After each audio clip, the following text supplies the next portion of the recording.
عمران خان سے نواز شریف تک پاکستانی سیاست میں لاڈلے کی اصطلاح کیوں مشہور ہوئی؟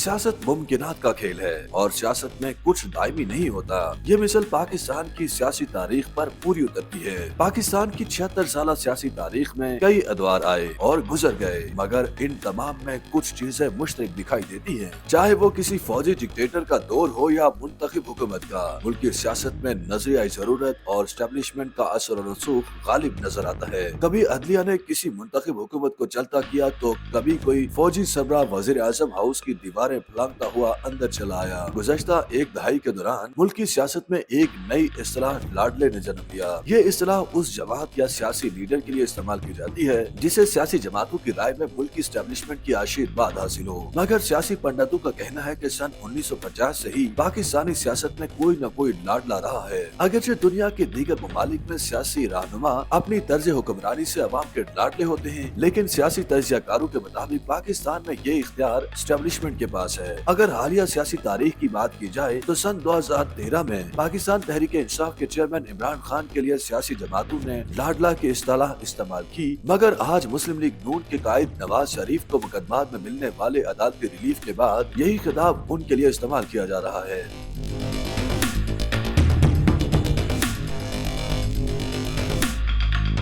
پنجاب کی نگراں حکومت کی جانب سے نواز شریف کے خلاف العزیزیہ ریفرنس میں ان کی سزا کو معطل کیے جانے کے بعد سیاسی حلقوں میں اس بحث نے زور پکڑ لیا ہے کہ کیا اب لاڈلا بدل گیا ہے۔ 6 برس بعد وطن واپسی پر جب نواز شریف احتساب عدالت کے اسی جج محمد بشیر کی عدالت میں بطور ملزم پیش ہوئے، جنہوں نے سن 2018 میں انہیں ایون فیلڈ ریفرنس میں 10 سال قید کی سزا سنائی تھی، تو اس مرتبہ وہ وقت سے قبل عدالت آ کر جج کا انتظار نہیں کر رہے تھے، بلکہ جج ان کی آمد کے منتظر تھے، اور جیسے ہی وہ پارٹی رہنماؤں کے ساتھ کمرہ عدالت پہنچے تو انہیں فی الفور حاضری لگوا کر جانے کی اجازت دے دی گئی اور باقی کارروائی ان کی عدم موجودگی میں پوری ہوئی۔ اس کے بعد جب میاں نواز شریف اسلام آباد ہائی کورٹ پہنچے تو وہاں پر بھی ان کے استقبال کے لیے پولیس کے اعلیٰ افسران موجود تھے، جنہوں نے نواز شریف جو اب بھی ایک عدالتی مجرم ہیں انہیں نہ صرف سلوٹ کیا بلکہ ہائی کورٹ کی انتظامیہ کی طرف سے انہیں کمرہ عدالت میں لے جانے کے لیے ایک لفٹ بھی مختص کر دی۔ یہاں بھی ججز اپنے چیمبرز میں اس انتظار میں تھے کہ نواز شریف کے پہنچنے پر عدالتی کارروائی شروع کی جائے۔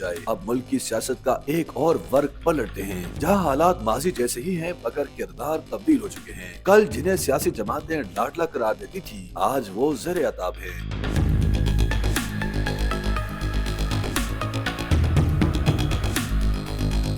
پاکستان تحریک انصاف کے کئی رہنما اور سابق وزیر اعظم عمران خان نہ صرف قید ہیں بلکہ پے در پے مقدمات کی دلدل میں پھنسے ہوئے ہیں۔ ان کے خلاف توشہ خانہ ریفرنس ہو، سائفر گمشدگی کیس ہو یا دہشت گردی کے مقدمات، عمران خان کی اسلام آباد ہائی کورٹ میں پیشی کے وقت عدالت کے احاطے میں پولیس کے علاوہ رینجرز بھی تعینات کی گئی۔ کمرہ عدالت جانے کے لیے کوئی لفٹ مخصوص نہیں کی گئی اور وہ عدالت اسی دروازے سے داخل ہوتے جہاں سے عام سائلین چیف جسٹس کی عدالت میں داخل ہوتے ہیں۔